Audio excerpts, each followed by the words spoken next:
Hello, everybody, and welcome to yet another episode of Demopod, the Demolition podcast. Talk and destroy you.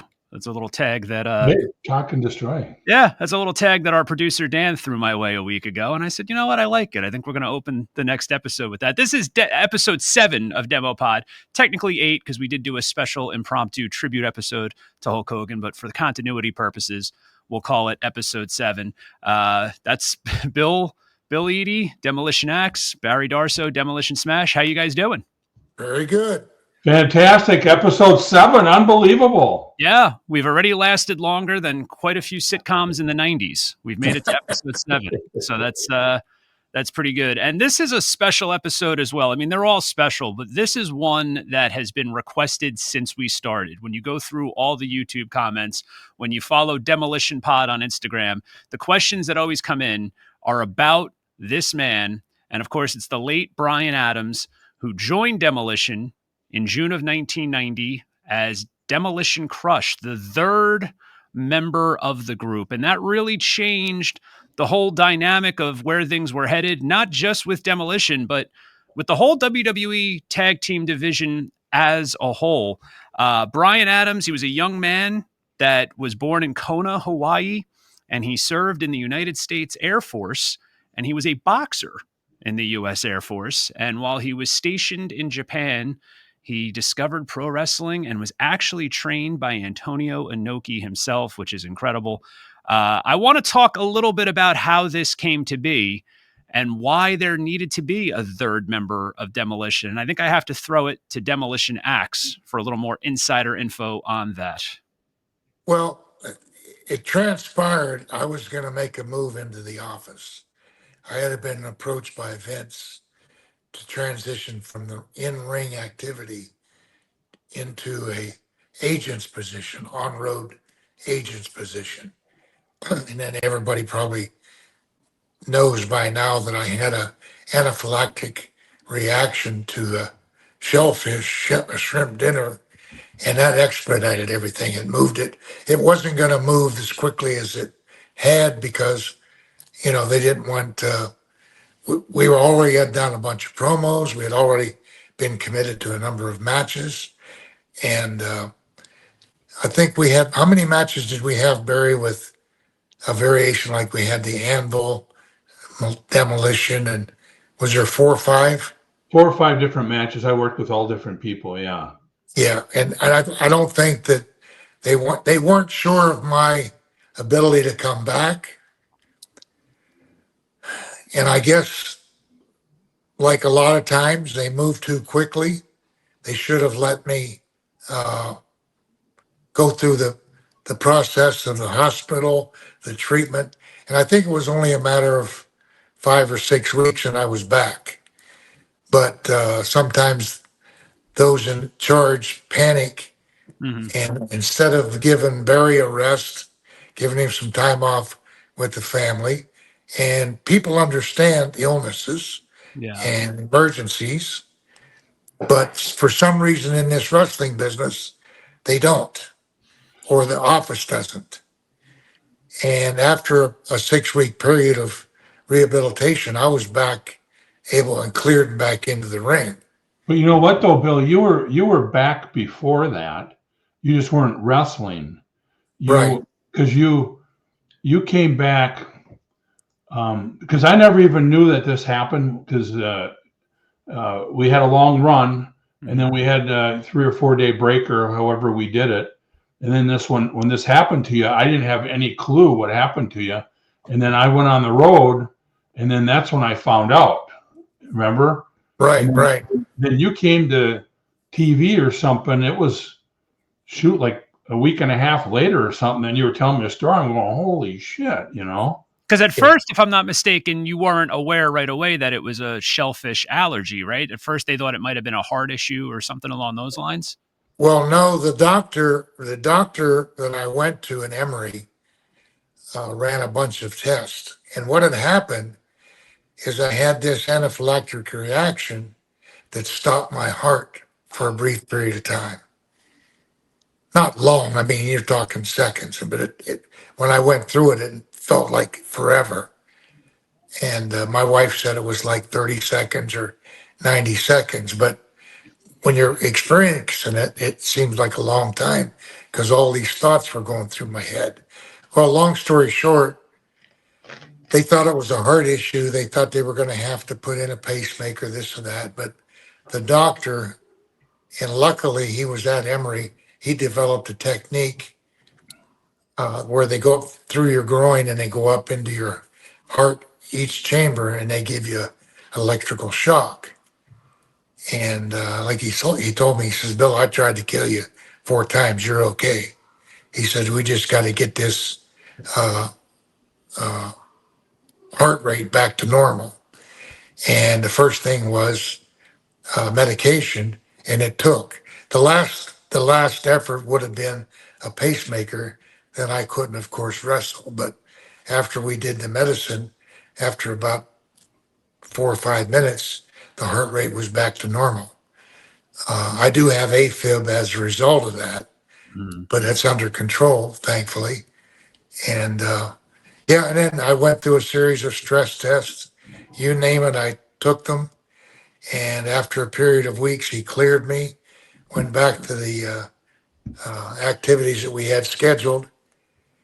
And by that time, they had brought in Brian. Well, you're talking to a man's man, first of all, when he says, yeah, my heart stopped only for a couple seconds. It seemed longer. I mean, for most people, they're going to go, oh, shit, that's pretty significant. But I wanted to talk about the addition of Brian. And the rumors that I've heard throughout the years was that Vince wanted to protect the Demolition brand. And just in case your health had, any other issues come up, they wanted to have somebody else to put in your place. But much like when Randy Colley decided to leave Demolition because people were recognizing him from his stint in the Moondogs, you got to meet Barry. You got to meet the new Demolition Smash. You guys hit it off. Did you guys have any say in who was going to be the third man? Because as far as I know, Crush, he had his background in Japan, Pacific Northwest Wrestling, and he had a dark match the year before in WWE against Barry Horowitz. So he was on their radar. But did they give you a list of guys and say, we want one of these guys to fill it? Or did they just tell you it's going to be Brian Adams? On my end, no. And like I said, I wasn't there during that transition period, but Barry was, so he could probably give you more insight. But as far as, I mean, I knew, and I had met Brian years before that when he was a young boy working in Japan, because I worked for Inoki's office too. But I had no idea who they were bringing in.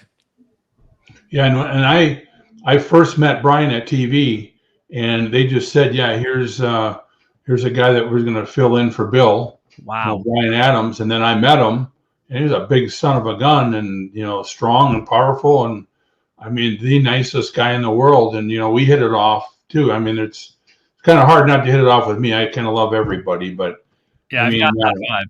I mean, he was a good guy, but the hardest thing was, when you get Axe and Smash together, and I know when Randy and Bill were together, it was only a couple of matches, so not all the people knew them, and it wasn't over or anything.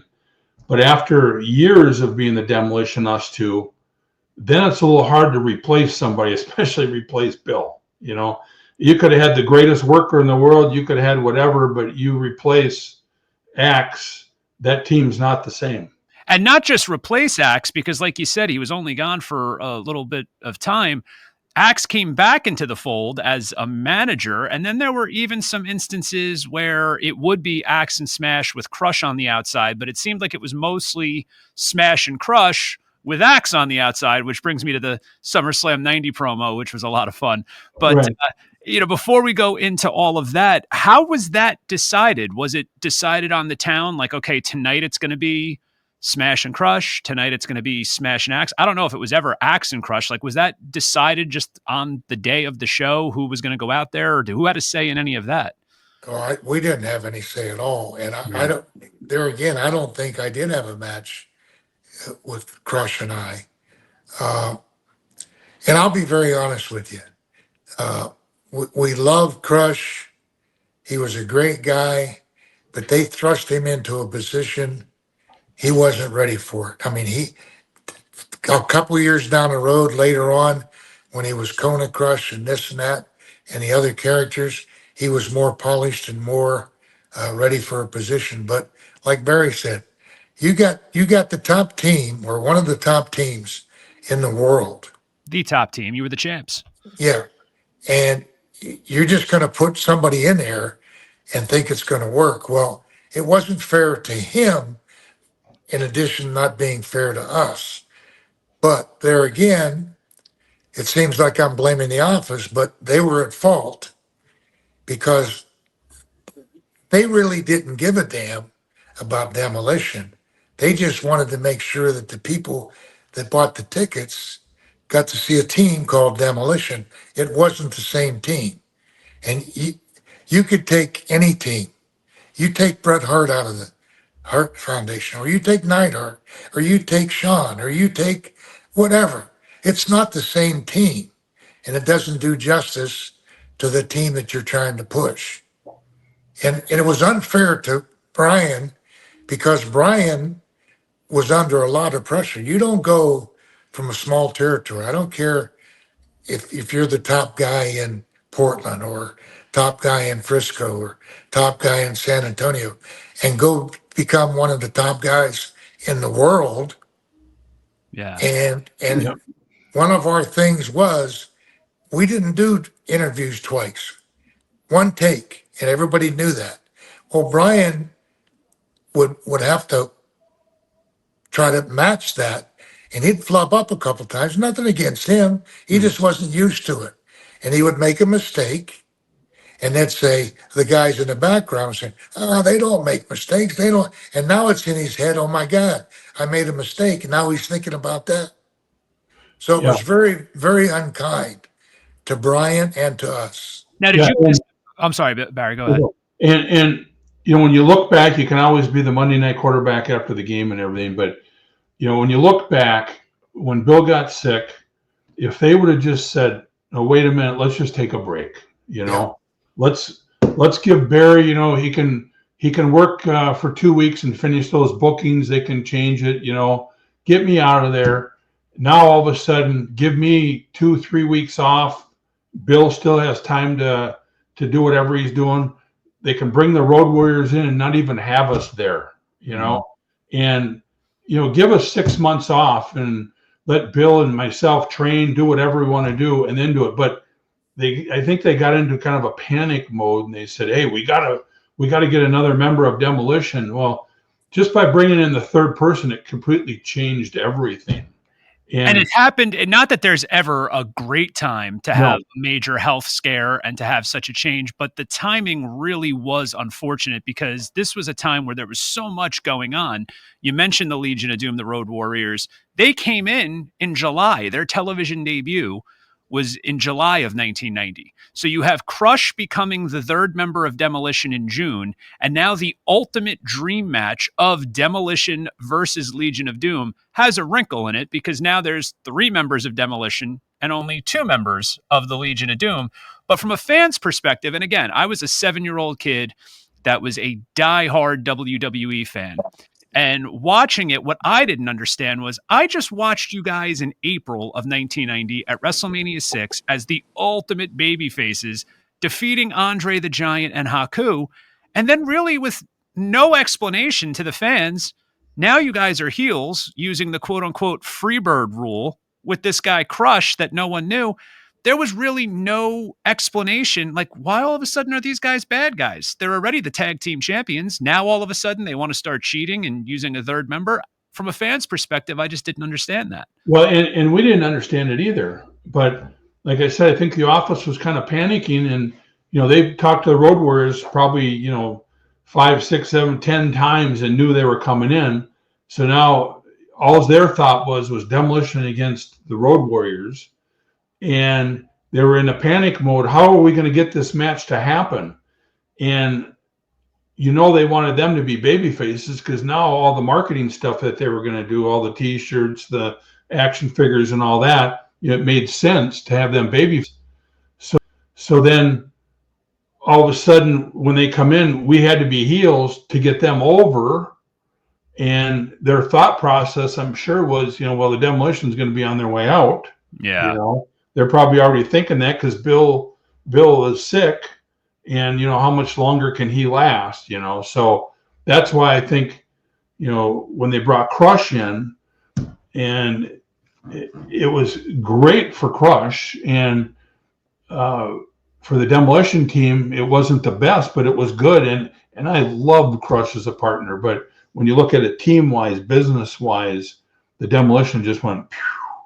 I'm actually being sent a production note. It was not Talk and Destroy You. It was Talking Disaster. So I apologize to Dan for that. Demolition outfit is pretty intricate, right? I mean, what you guys wore to the ring with the leather masks and the studs and the singlets and the whole nine. I mean, I would imagine he had to get measured for that, and they had to have that made. I mean, you couldn't just put anyone in that outfit. Crush himself was like 6'8". How did that all work out? He just showed up with the stuff and was ready to go? Oh, he must have been a hell of a fan. I think the opposite. I don't know. And when you bring all this stuff up, you have to think that Vince had this planned the whole time, and because he's the only guy that made decisions, so he evidently, maybe he figured I was going to move onto the agent's position quicker than I had anticipated. But because you had already talked to him about that, correct? Like the conversation already started to take place. Yes, we had a couple conversations, but there was no decision made. But evidently, in his mind, the decision was already made. But there again, it's nothing against us. Like it was nothing against Hogan. It was nothing against Savage. It was nothing against anybody. Vince, when he gets something in his mind, that's the way it's going to be, whether you can like it or not. So in his mind, he probably figured, well, I can just replace this guy or that guy or this guy or this team. And that's not the way it goes, because there's a lot of loyal fans out there. And, he wasn't happy with Hogan. He wasn't happy with Savage. He wasn't happy with Warrior. He wasn't happy with Austin's, Steve Austin. Yeah. He wasn't happy with us. He wasn't happy with the Legion of Doom. He wasn't happy with the Hart Foundation. He wasn't happy with Brett. Yeah. So, he makes these decisions, and he's the one that's going to call the shots. That's all. Bill, you guys weren't at his 80th birthday party last week. I'm just putting that out there. I don't think you guys got invites to that.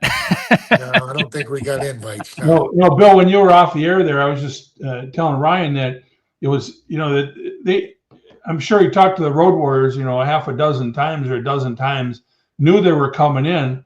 And when you got sick, he was in a panic mode. How are the Demolition going to get the Road Warriors over? Because they were going to be the baby faces and sell all this merchandise and everything. So that's where the panic came in. That's probably when they said, hey, we got to get a guy. And then we had Crush. That's probably kind of the scenario that happened. I agree with you, Barry. I agree with you. And I would just like to add, and I had said a little bit earlier that, it was weird from a fan's perspective, just trying to understand the continuity of, well, wait a minute, why are these guys all of a sudden bad guys out of nowhere with a third member? But I have to tell you, both of you did an excellent job, sincerely. I mean, it was really masterful the way you guys carried that gimmick. And the reason I say that is because Crush debuts as the third member in June of 1990 on an episode of Superstars, where you take on the team of Paul Diamond and Joe Champ. And that was the introduction to the fans on TV that were watching WWE Superstars in the syndicated markets. Oh, okay. Demolition is now heels and they have a third member, but who's going to defend the tag titles? Well, Jack Tunney says that as long as it's two members and only two, any of the three can do it. Now, if you were a fan of the Fabulous Freebirds and you knew about all that, you go, oh, okay, I see what they're saying. But me as a young kid at that time, I didn't know what was going on. But I want to go to the July 28th episode of Saturday Night's Main Event, where it was Crush and Smash with Axe as the manager outside. and you guys had an incredible match defending the tag team titles against the Rockers. And the finish, I had forgotten how great this finish was. It was basically all this stuff going on with the Rockers, which, Barry, you could talk about that because, I mean, the moves, the innovation that they had in the ring. I mean, there were probably spots being discussed that you were like, what's that? Whatever. But you pulled it off.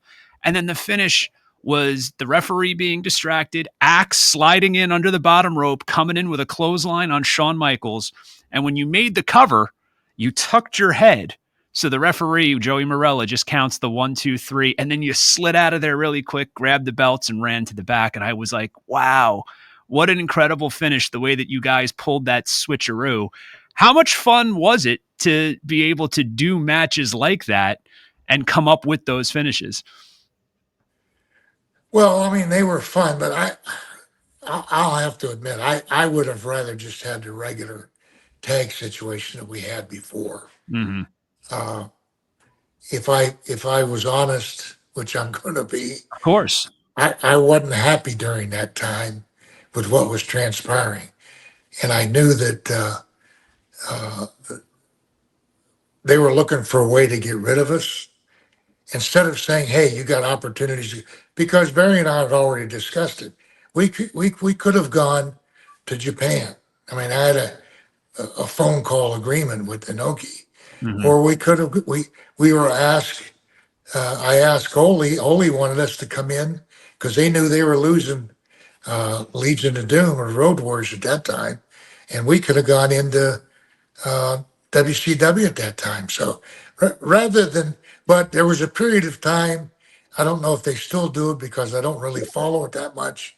But you're only going to work for one company. That's their mindset. So on your way out, they're going to try to ruin you. Yeah. Instead of saying thank you for your contributions, thank you for what you did for the company. We appreciate you. We just can't use you now. Good luck. But the other way around is we're going to ruin you. We don't want you to work for anybody else. There is no other company in the world. We don't acknowledge it. So that's why I was a little upset. Well, that's actually going to be the topic for our next episode when we discuss the term jobbers and enhancement talent, because there's a few names I'm going to throw your guys' way in that episode where you can kind of start to see where that was the mindset of the office. Like, this guy's on his way out, so let's make sure he loses to everybody. But I wanted to ask you, because you guys have both prefaced it and said it several times throughout this recording, and I want to make sure it gets stressed enough, especially for some of the people that like to troll on YouTube. And there's not many. Most of our YouTube comments are overwhelmingly positive. You enjoyed working with Brian Adams, Crush. He was a great guy. What was it like, though, also for him to now be added into the day-to-day routine? Because you guys had your situation when Mr. Fuji was your manager. It was the 3-man team traveling and stuff. Did he travel with you guys as like a regular member of the team, or was there a little bit of separation there as well? Oh no, he traveled with us every day, right, Barry? Yeah, went to the gym every day. We did everything together. We were all a team. Yeah, And Fuji was still with us. Yeah, and I think no. Had Fuji we separated? Yeah, Had Fuji we separated from Fuji at that time? Yeah. Yeah, that's what I thought. Yeah, back to going against the Rockers with that finish. That really wasn't a demolition finish. That's what was so hard about it. And like what Bill was saying, it's just like, you're on your way out when you have to start doing things like that, and putting masks on and you know what I mean, all of the different stuff. And working with the Rockers was phenomenal. Marty and Sean were just incredible workers, and you got 3 huge guys, Axe, Smash, and Crush, and if you can't get sympathy against those guys, something's wrong. Yeah. And then we'd call spots in the ring, and it was just like we just all clicked. I mean, it was really a fun match, but it really did turn his heels though when Bill came in and did that. So the point got across. It's just hard to, at the time, it's hard to, do that. I mean, especially because you just finished doing Pizza Hut commercials that were airing nationally. You guys had the action figures. I mean, kids loved babyface Demolition. So to just have it, I mean, I was one of them. I was 7 years old. But to just have it switch on a dime like that, where you're like, well, all right, they're bad guys now. It didn't really make much sense at the time. But then again, you could always harken back to the fact that when you guys turned face, it really was kind of a quick thing, like, oh, Fuji turned on them, went with the Powers of Pain. So now Powers of Pain are the bad guys, Demolition are the good guys. But at the time leading up to that, you guys were getting cheered when you were supposed to be getting booed. This was just a rapid change when you guys were at the height of your fame and getting cheered. But you did a great job of flipping that switch. But that turns me to what wound up happening at SummerSlam 1990. And that was the 35th anniversary of that match, if you guys can believe that, just a couple of days ago. Oh. And today, as we're recording, it is actually the 36th anniversary of SummerSlam 89 at the Meadowlands, which I was present and live for. And we're going to talk about that on a future episode. But I want to talk about this SummerSlam 1990 match. Best 2 out of 3 falls, Demolition, the tag team champions, defending the tag titles against the Hart Foundation. You had wrestled them at SummerSlam 88, and now this was SummerSlam 1990. And I remember going into this match, nobody knew which 2 members of Demolition were going to defend the titles. And that led to some very memorable promos from the Hart Foundation, especially Jim Neidhart, who, what a character. Which guy are we going to be taking on? This doesn't make sense.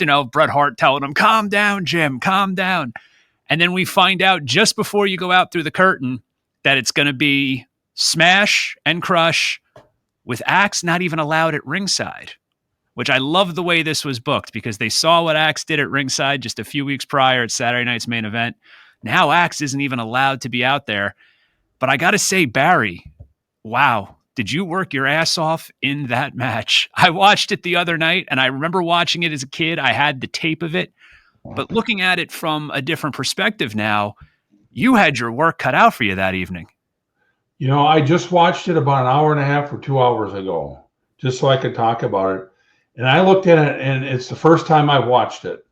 And I said, holy shit, did I work? I said, first thing I thought is, where in the heck was Bill at this time? Because I've never worked that hard my whole life. I mean, it was, and I can remember the thought process when we were in the back. It was such an important match at SummerSlam that Crush, and I don't know if you really watched what it was. Crush was limited to some of the things that he could do. Mm-hmm. And that's kind of why I took over more of the match and more of the bumping and more of the working and made him the stronger guy of the team. Mm-hmm. And, and I know Brett and Jim, who I love more than anything, I know they loved it too, because, when you watch the match, you could just see that Crush was the strong guy of the team.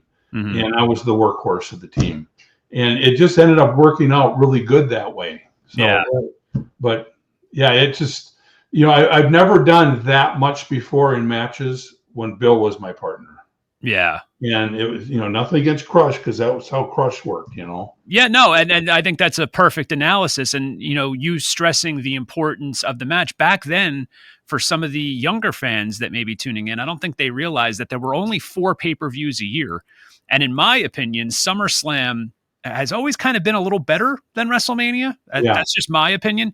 I think that there's some fans that would agree with that as well. But what a stacked card that was that night. It was from the Philadelphia Spectrum.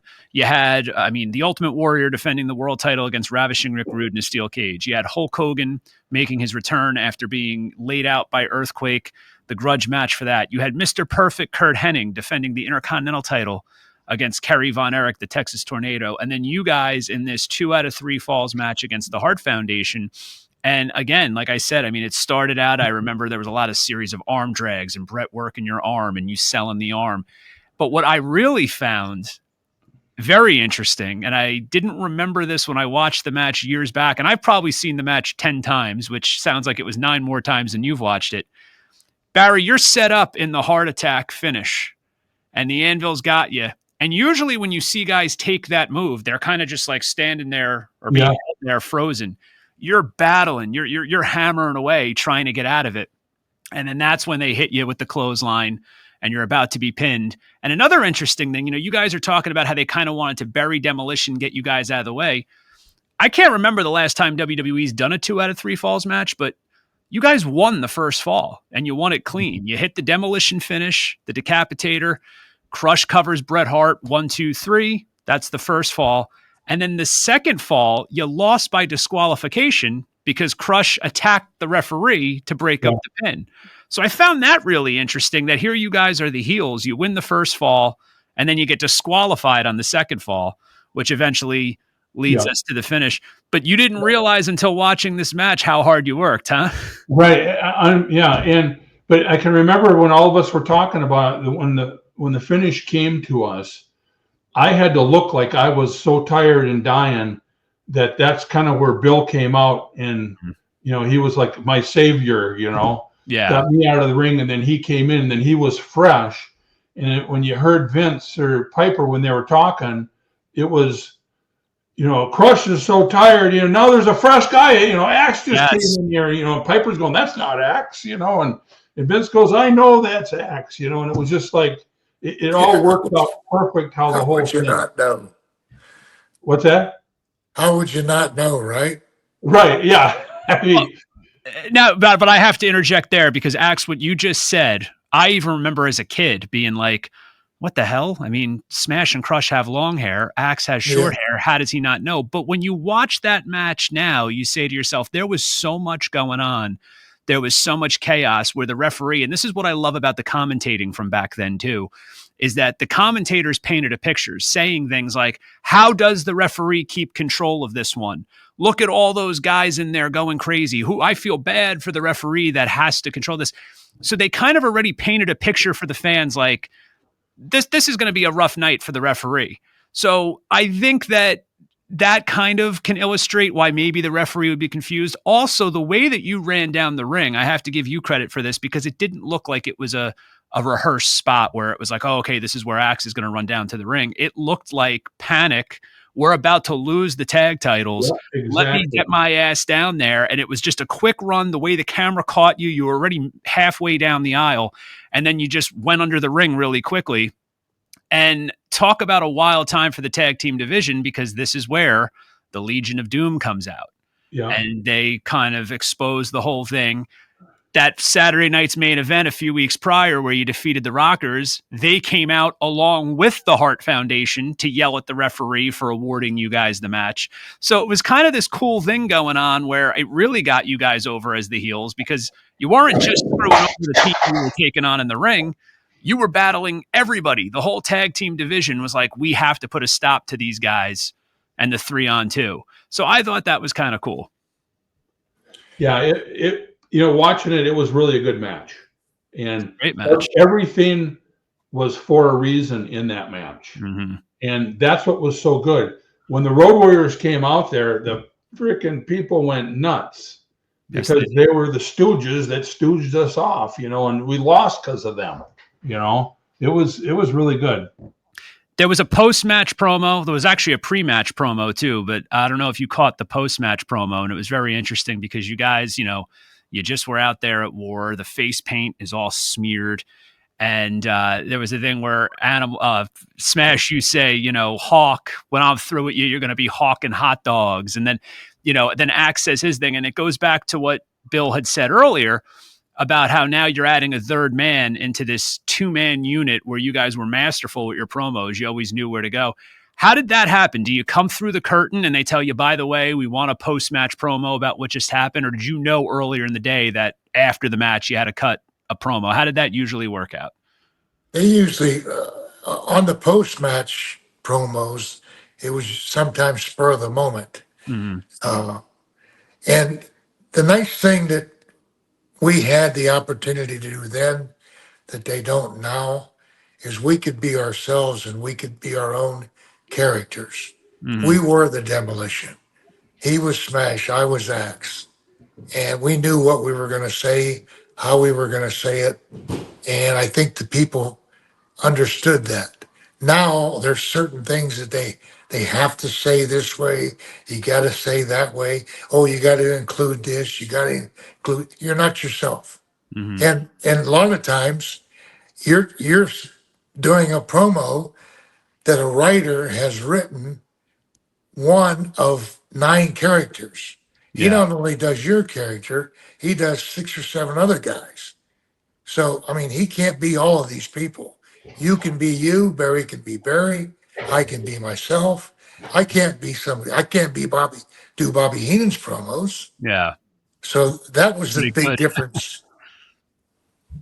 Yeah, no, it's true. But I do want to say that, and look, because I don't want to be one of those guys in the YouTube comments that, you see this at all these wrestling podcasts where there's fans that are very knowledgeable, and sometimes fans do know a little bit more about what's going on, or, memory wise, they can remember things maybe a little better than the talent. But I don't want to be contradictory, but I do want to just point out one thing. You guys have both said that you kind of felt like Demolition was being cast aside because of Legion of Doom coming in. And I think every fan would agree that they definitely blew the opportunity of really taking advantage of that feud. And we can get into another episode down the line. I want to talk about the Ultimate Warrior and Legion of Doom against the 3 members of Demolition, because that was something that went on the road for the house show loop, and it was an episode of Saturday Night's Main Event. But it seems like the tag team division at this time was really starting to come unglued, at least from the creative aspect and perspective. We go from an era where you guys are there and you're at the helm and you have a lengthy tag team title reign. Your first one was lengthy.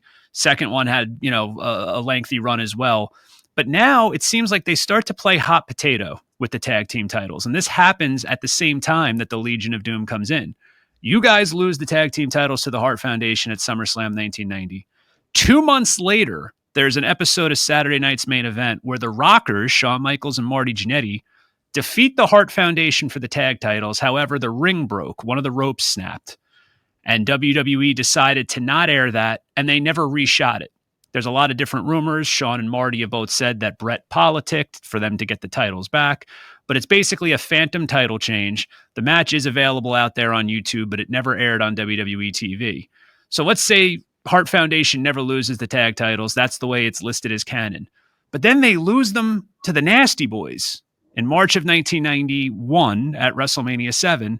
And then the Nasty Boys wind up getting squashed at SummerSlam 91 by the Legion of Doom. So while you guys feel like, okay, we were being phased out, it kind of comes off like WWE didn't know what to do with the tag team division, because that's a lot of tag title changes, including the one that's a phantom title change. In a calendar year, that's 4 different teams holding the tag team titles. So could it have also been that they just didn't know what the hell they were doing with these tag teams? Well, that very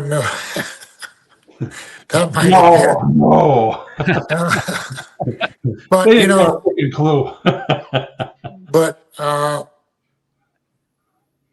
I think it's well received that Vince is not a big tag team fan.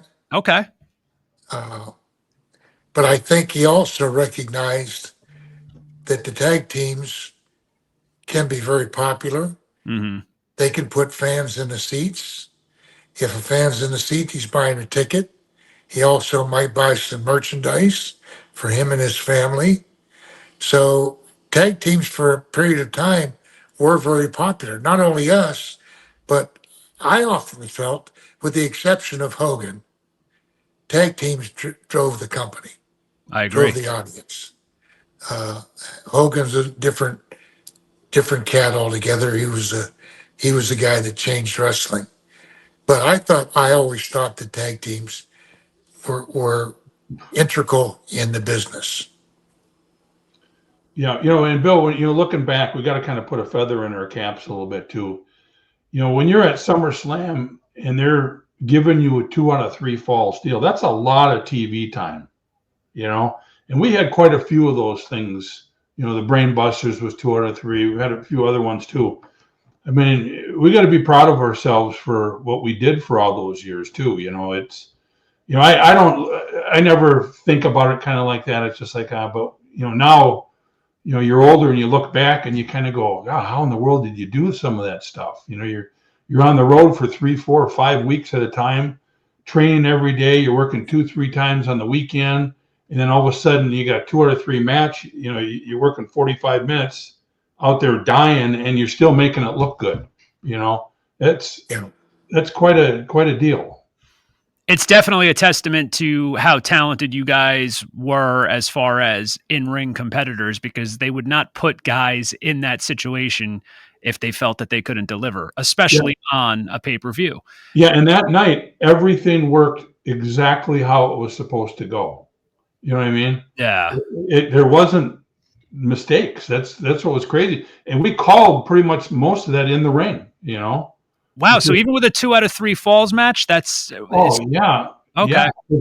But, we worked with Brett and Jim so many times, we knew what they were doing and they knew what we were doing. And Crush even got in there and did it, like that. It was, I was really proud of Crush.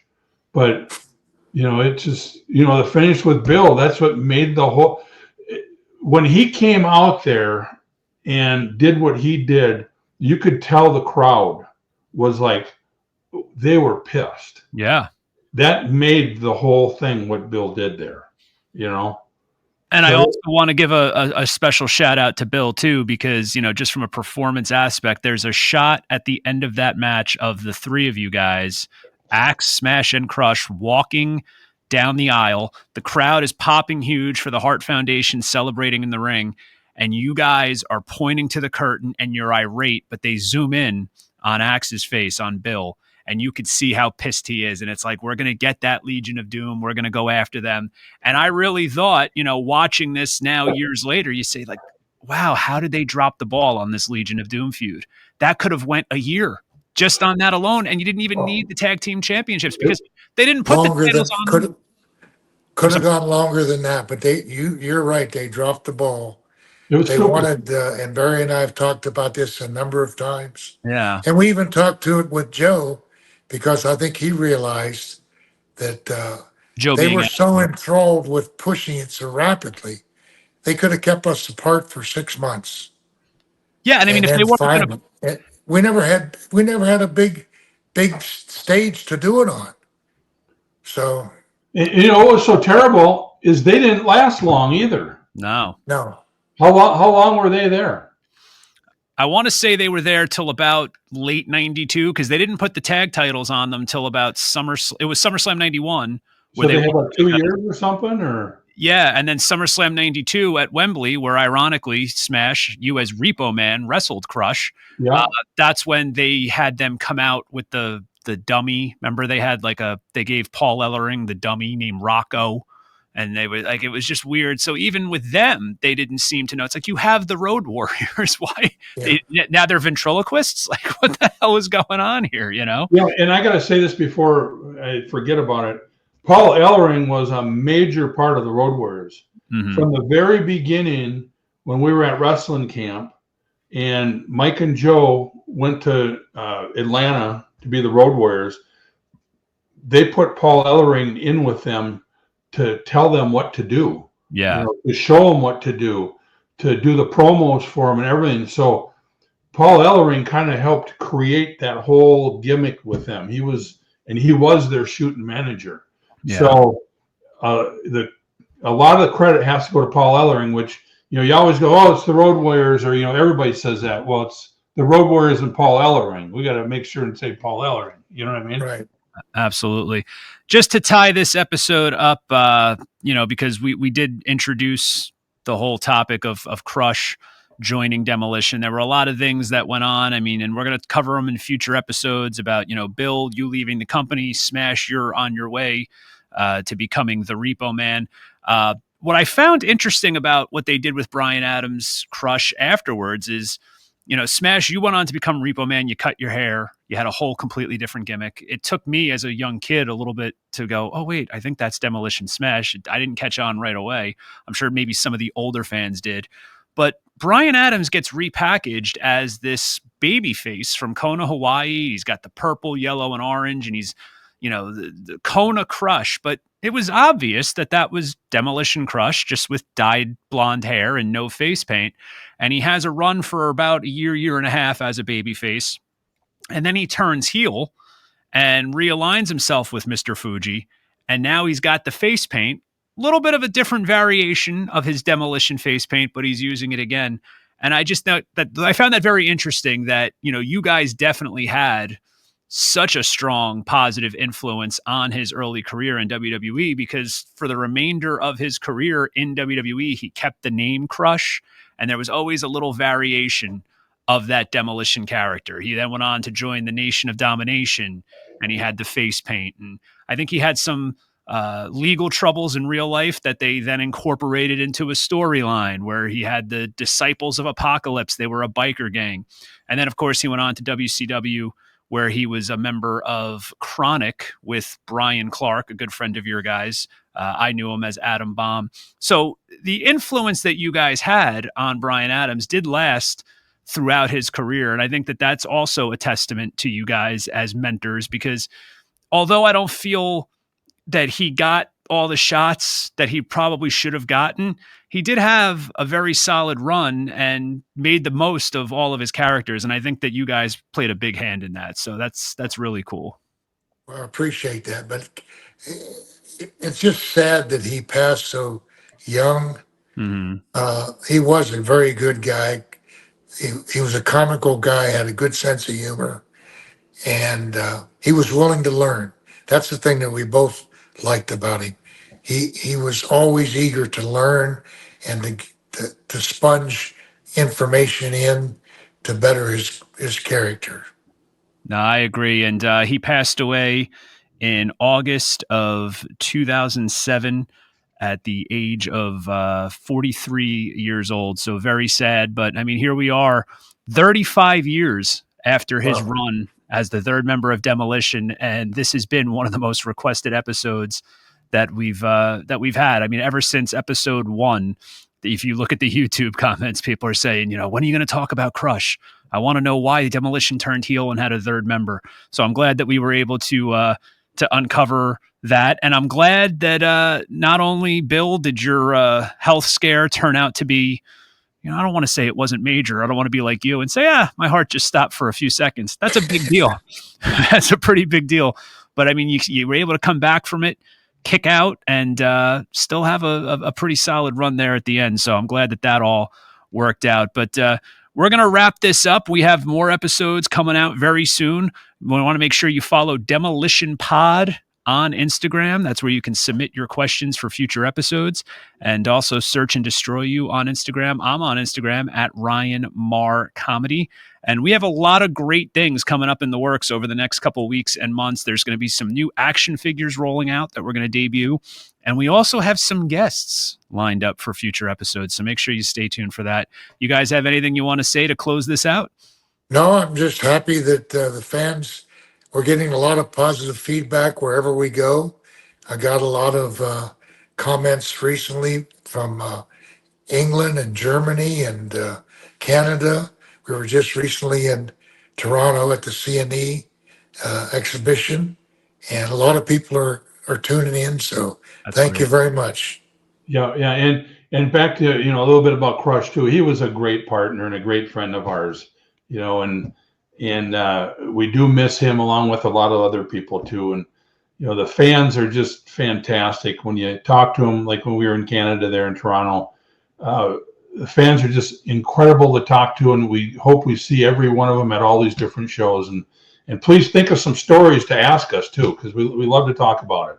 Absolutely. And I think if you guys keep up with all this touring, you're going to need dual citizenship for Canada, because it seems like since we've started this, I think you've been there like 4 or 5 times already. So that's pretty amazing. Yeah, and we're going back up in a month or so again. So. Yeah. So I guess they've forgiven you for what you did to the Hart Foundation at SummerSlam 90. That's nice to know. That's Bill Eadie. That's Barry Smash Darsow. I'm Ryan Maher. Hope you guys enjoyed this episode. Follow along, like, subscribe, comment on YouTube. Check us out on your favorite podcast platforms. We're on Apple Podcasts, Spotify, you name it, we're on it. This has been a lot of fun, and we're going to be back with you guys very soon. Have a great one. Here comes the end.